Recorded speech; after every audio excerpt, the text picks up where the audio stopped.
Hey everyone, so One Piece chapter 990 just came out and the action is in full swing. It's actually crazy to think that for most of Wano, like Wano Act 1 and especially Act 2, had very, very little action. There was not a lot of, extended combat going on during those parts. And I say especially Act 2 because we got no serious Luffy fights in Act 2. Zoro, we got that quick fight with Killer, for example. But beyond that, there wasn't a lot of long extended action sequences for a good 40 or so chapters. But now, it's basically going to be one extended action sequence, at least from here all the way till the end of Act 3, and God knows how long Act 3 is going to be. Maybe it's ending at chapter 1000, maybe the entire battle plays out over the course of Act 3, in which case it's probably going to be another 50 or so chapters at the minimum.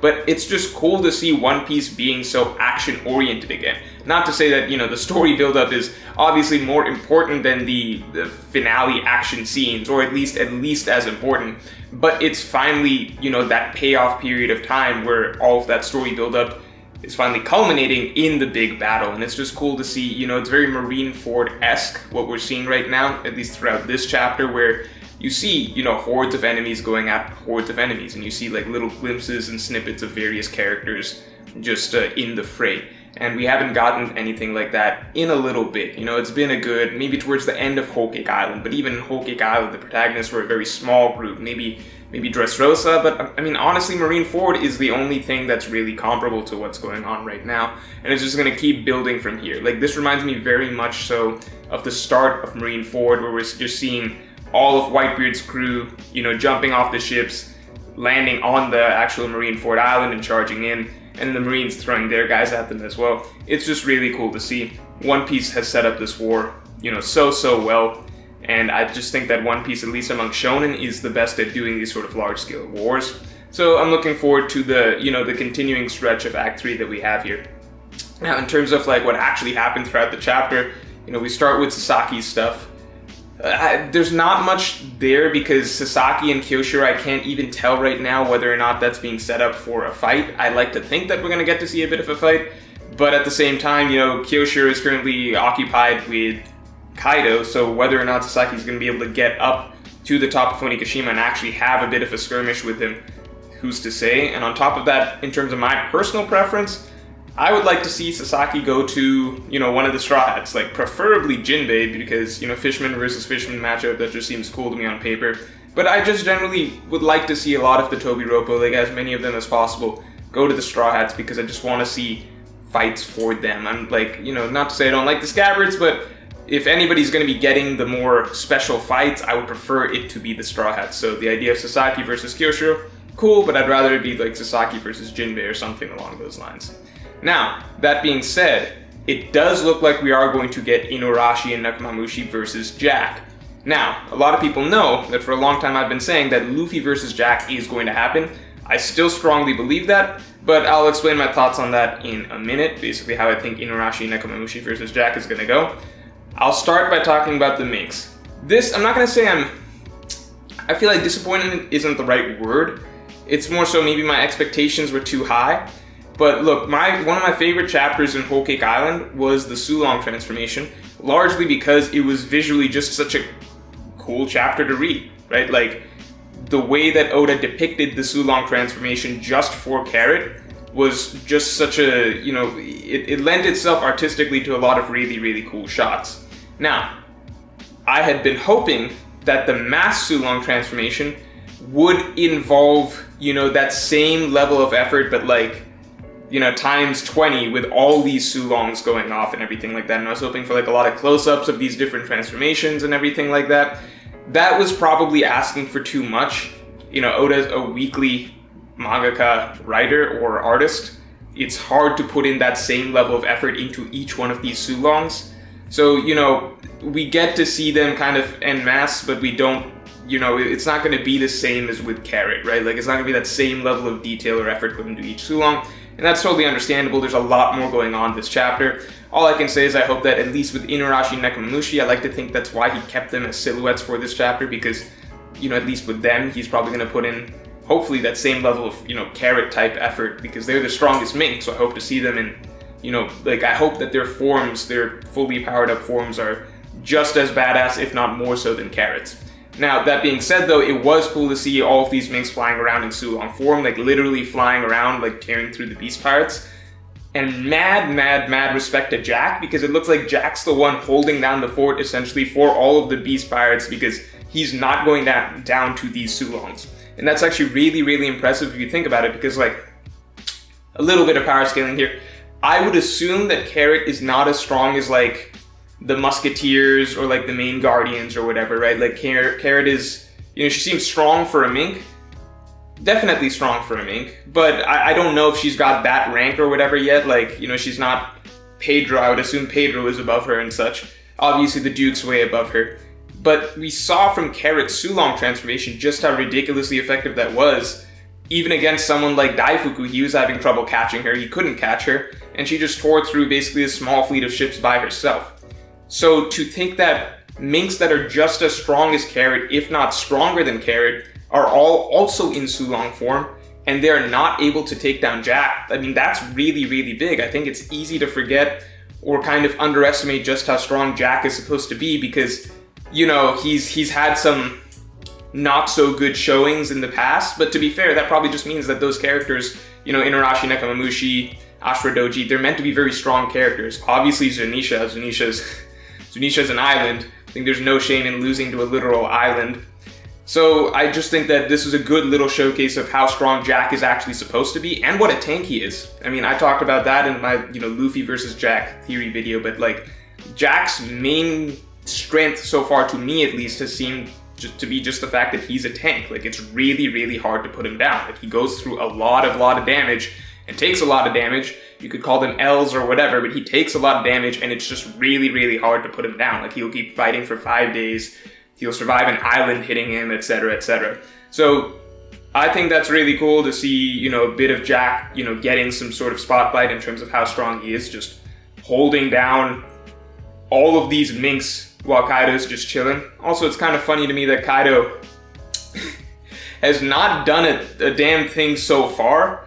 Kaido has literally just been in that same pose, I think, for 3 chapters now. Like, Kaido has not moved. I don't know when he's gonna actually start fighting. Hopefully it's in the next couple chapters, obviously, but I could easily see Oda just having him chill there till like things reach a certain intensity. Maybe that's 3-4 chapters down the line. Definitely before chapter 1000, I like to think we're going to get to see Kaido fight. But anyway, so besides that, I do think Inuarashi and Nekamamushi, as much as I've been praising Jack, I do think that he is about to get run over by Inuarashi and Nekamamushi. They're in Sulong form, they're together. There's just no reason that this shouldn't be like an easy wash for them, basically. Like, it's just, if one of them at a time was able to go toe-to-toe with Jack, like pretty much literally even with Jack, then both of them together should really wipe the floor with him. And both of them together in Sulong form, so a much stronger form than they were originally when they fought him, should just, it should just be over. It shouldn't even be that much of a tussle, to be honest. So I do think, I still think that Luffy versus Jack is going to happen. Keep in mind, I also think that, I personally think that the Wano arc does not end here with this battle. So I think Luffy versus Jack, whenever that does happen, it could easily happen a little further down the line. I don't think that Luffy versus Jack has to happen here, or even that it's necessarily going to happen here. So I could easily see the Dukes getting some quick revenge on Jack before moving on to Kaido, and then, getting basically, the tables will probably turn at that point, because I don't see the Dukes, even in Sulong form, having a shot at Kaido whatsoever. So I could definitely see the Dukes getting their revenge in here quick, not necessarily taking Jack out of the equation, but definitely, handing Jack a quick loss, which there's no shame in, because the Dukes are very strong, they're together, they're in Sulong form, etc. And then I still think that Jack's actual final fight will be with Luffy down the line. So that's my thoughts on that. Going down below, we have kind of basically confirmation from last chapter, the idea that the numbers, they're so big. How big are they supposed to be actually? Are they actually supposed to be oars sized? Yes, I think this chapter was confirmed. The numbers are supposed to be, we're supposed to take them as oars sized creatures. And obviously they don't look as big as oars, but that's because, Oda and his perspectives and stuff like that, you really need to get certain characters out in an open field sort of setting to really when he wants to show you exactly how tall a character is, like, there'll be a certain format, if that makes sense. Like Kaido in his original first appearance in chapter 795, he looked absolutely huge, right? Since then, there are lots of scenes of him like indoors or talking to his henchmen in Onigashima or whatever, and like he would just look smaller because Oda just needs to fit things into certain panels and stuff like that. But you know, with the numbers, for example, if you go back and see the original chapter that we saw their silhouettes in, right, just their silhouettes, they were absolutely huge. Like in their original chapter, when they're arriving for the banquet, they look really, really, really big. Like they look like they could be oars sized easily. Like easily look like they could be oars sized. They haven't looked like that since then at all, even in this chapter. But I get what Oda is saying in that like we're supposed to take these as oars sized creatures, even if they don't necessarily look like that at this very moment, because he's having to squeeze things. So we've got 10 oarses, right? 10 oarses. I really like this because I generally like when anytime we get a sort of reference point for the Straw Hats from pre-time skip to post-time skip. We got this before with the Pacifistas. We're getting it kind of again here with the numbers, which again are supposed to be more oarses. So, you know, we saw that the Pacifistas took the entire crew to take down. Oars similarly took the entire crew just to, the entire crew, you know, going all out for like many chapters to be able to take down. So I really like having the reference points because the jump from pre-time skip to post-time skip for the Straw Hats is ridiculously drastic. Like they go from everyone together being needed just to beat a pacifista to now, you know, Luffy throwing Sanji can just like one-shot him, right? So there's actually not that many reference points we have to go off of because it's like, it's not like we're probably going to see the Straw Hats like fight Gecko Moria again. Now, like Lucci, for example, he's gotten stronger, so, you know, even if they ran into him again, he's not really a reference point. I would bet that Crocodile's not really a reference point either because Crocodile's probably gotten stronger. It's just hard, like, we're not going to get that many opportunities to see, like, A to B comparisons of, like, oh, this is how hard it was for the Straw Hats to beat characters back then. This is how hard it is for them. I mean, this is how easy it is for them now, right? Because there's not as many things that kind of stay static, like the Pacifistas, right? But oars is like a great reference point because, you know, if Oda's basically saying that, like, these are oars-sized creatures, they're basically oars replicas in a sense, not exactly oars, but like his size, and his size was the main problem that they had with him, then now, yeah, we get to see basically here's how the Straw Hats would do against oars in the modern day. And we've got 10 oarses, but it's like super casual for them to take on a threat like that at this point. So I just think that, you know, this was a great inclusion by Oda. I still, again, personally think that this is not the end of the Wano arc, so I don't think that this is the last we're going to see of the numbers. So I do think we're going to get to see the Straw Hats just, like, beat him around a little bit, but I could still see the possibility of that theory that people have been talking about of, like, Usopp by himself taking down all of the numbers, which I think would be really cool to see.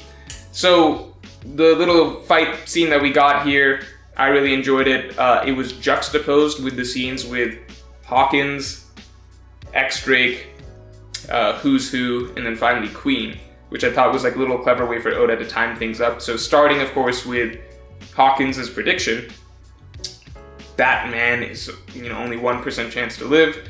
I saw some people throwing around like little speculations of like, who could it be? I mean, to me, isn't it very obviously Luffy? Like, why would Oda write it about anyone besides Luffy? Because if you're saying like, oh, he only has 1% chance to live, you only really write that in if it's like, you know, if it's like the idea that, oh, the character is actually going to survive, you know? If you're saying that, oh, they've only got a 1% chance to live, then yeah, that means they're probably gonna live, right? Like you're just making, you're saying that to make it sound like it's very likely they're gonna die here, but ultimately they're gonna prevail, right? So that's Luffy, right? Like, why would you write that about something like Law? If you wanted to say Law, then you would say, I don't know, like a 0% chance to live, and then later on show us that's Law when Law dies, if that makes sense, right? Like that 1% thing, or like whenever you give a character like a really low chance of success, that means that more than likely you're writing that character to succeed against all odds. So to me, that's just Luffy. Like, I don't really know what the speculation is here. Maybe I'll be proven wrong like some chapters later or whatever, but to me that just seems, I don't know why that's even like a theory type thing. To me, that's just, Oda's obviously talking about Luffy, in my mind. So I thought that's cool that Hawkins is still doing his little prediction thing. I really like the idea that Hawkins' abilities are, extremely advanced future sight, but he has to access it, like he has to really sit down and like think and meditate and stuff, so it comes out in different ways, kind of like, Charlie has to play with her little crystal ball thing or whatever, and, Katakuri's just got it, on call, like on command all the time or whatever, so different uses of future sight. I would like to think that's what Hawkins' ability is, but just in general, I really like the idea of Hawkins' abilities because there's like so much stuff that could come out of them. I think we barely scratched the surface. I also think Hawkins is a lot stronger than people give him credit for, because Hawkins has yet to have drawn the best card in his deck. Okay? Anybody who's played a card game before, what do people, like Hearthstone or Yu-Gi-Oh! Or whatever, right?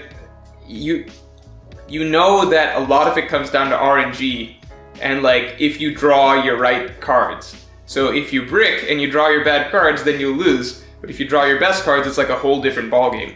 So for example, for Hawkins, I love that he's that type of character, because people have been like trying to power scale Hawkins, which I think is ridiculous so far, because he hasn't drawn his best cards, right? You think that Law did that, like Law low diffed Hawkins when Hawkins drew the best cards in his deck? I don't think so.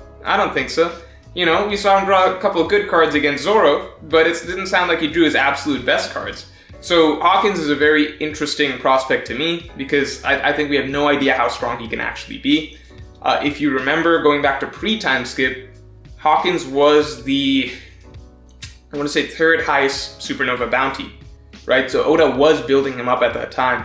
And even if you go to the New World, characters will often list some of the more infamous or notorious Supernova who've been making big waves, and like Hawkins' name frequently comes up. Like that happened in Punk Hazard, like Brownbeard was talking about Supernova. Like it's happened a few times basically where like important Supernova names come up and Hawkins is always in the mix. So I think Hawkins is probably the most underrated Supernova at the moment, because if Oda started by writing him in as the third highest bounty, I would bet that Oda always planned on him being a very significantly strong character. He was also the last one to go down to Kizaru pre-time skip and such. So I think that just generally there's going to be more in store for Hawkins, and Oda's kind of just like keeping him on the down low for the moment just to surprise us with how strong he actually is down the line. Overall, I thought it was a great little twist. I did not expect that the Beast Pirates had already known that X-Drake was a rat this entire time, or a double agent, or whatever you want to call him. But what's interesting is that is how Oda did it, with juxtaposing it with the actual fight scene, so that the timing of it with, Zoro cutting the club, and then Luffy preparing the Kong gun, not a King Kong gun, he's not trying to destroy Onigashima, and Luffy preparing a King Kong gun, and then cutting back to the scene to show X-Drake doing his big escape so that he can time it up with Luffy hitting a number just as X-Drake comes in and also throws out his attack. I thought that was great. Nice little way to finish the chapter and have X-Drake basically join the fray, but on the Straw Hat side. As for X-Drake going forward, I think it's very hard to tell. Basically, like, we know for the immediate conflict, and we always kind of assume that all of the Supernovas would ultimately be on one side against the Beast Pirates. X-Drake, I don't know if that's going to be the case, like he's going to be a Luffy ally going forward, like just for the indefinite future, pretty much, kind of like Law has become. And I kind of wouldn't like that to be the case. But again, Oda's kind of setting up the pieces, so we've already got Luffy, Law, and Kid on one side. X-Drake has basically moved over. Now we still need Hawkins and Apu. Apu, I don't know at this point if he's ever going to be joining the Straw Hat side, or if he's just stuck on the Beast Pirate side. But I do think, my personal theory and stuff, and I'm not going to bring that up too much here, is that Apu definitely will be fighting against the Beast Pirates by the end of this. But I do think at the very least, like, the biggest sign of that is simply the reasoning he gave for joining the Beast Pirates, which was like, and this goes back to his interaction with Kid much earlier, which was that it wasn't anything malicious necessarily. It was simply like the logical, practical path, which was, we can't beat these guys, we can't beat a Yonko, we can't beat Kaido. Like, this is just what I had to do. So I think I would like to see at the very least with Apu like a sort of realization or something like that this is possible, or a sort of redemption moment. And then with Hawkins, it does seem also like he's going with the more logical route of like, this is what I have to do. But I do think that his intentions are kind of a little more obscure at the moment, like his full plan, because I like to think that he's the smartest of the Supernova, that are at least on the Beast Pirate side. Like, I'm not going to say he's smarter than Law, because Law's a very smart character. But I like to think that Hawkins is the smartest of the Supernova that, you know, are currently on the anti-alliance side, basically. So I like to think that he's playing some sort of a game. All that being said, I think next chapter, I think from here to chapter 1000 is basically, again, just going to be ramping up the action more and more. The way that the fights are going to break down, I still think that we're going to have, because I still personally think that this is not going to end in success for the Alliance. So I think that they are going to ultimately succeed in getting to the roof, probably around the time that Kaido's wiping the floor with the Scabbards. I think that they will suffer a significant defeat around then, and that I think that's basically how the act will likely end. So I think from here to about chapter 1000 will be them getting up to the roof, getting some chapter of Scabbards versus Kaido, and then basically it ending with things going south for the Alliance once they actually get to Kaido. I also think that's a big reason why Big Mom has been moved out of the picture. I didn't like how Oda necessarily did it, with like just rolling her away like she's, you know, Yama from Skypiea. Like, it was just a very BM-y way to do it. But I do think that like kind of having Big Mom come back at like a really crucial moment where it's like things go from bad to worse, like maybe things are already going bad for the Alliance and then Big Mom comes back and makes it even worse. I think that would be very effective.